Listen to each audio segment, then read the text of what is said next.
好来，乡亲啊，你有下载迄种台湾社交距离的 App 无？为福部甲台湾人工智慧实验室合作，4月13伫手机就线提供民众监控到家己甲确诊者的距离。咱的手机下载这个程式了后，荧幕若显示红字，就代表你的过去14天内，咱捌近距离甲这个确诊者来接触过，安尼就会当来通报到当地卫生局来做疫调。指挥官陈时中是鼓励大家会当多多来下载这个 app。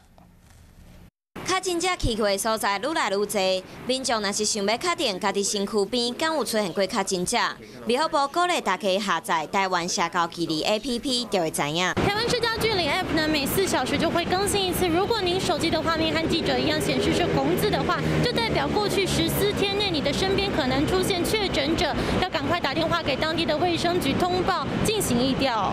因为没有记录地点资讯嘛，所以不会有地点。那你也不会知道你是哪一天、什么时候、在哪里遇到谁都不会知道。你唯一能够确定的资讯就是你曾经有跟确诊者接触过。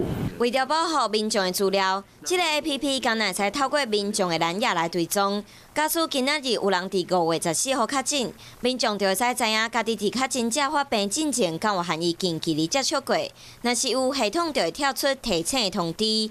唔过，确诊者发病进前就有下载，安尼指挥中心敢会强迫大家下载。它其实跟打疫苗有一点一样了，涵盖率越高，那效果越好了。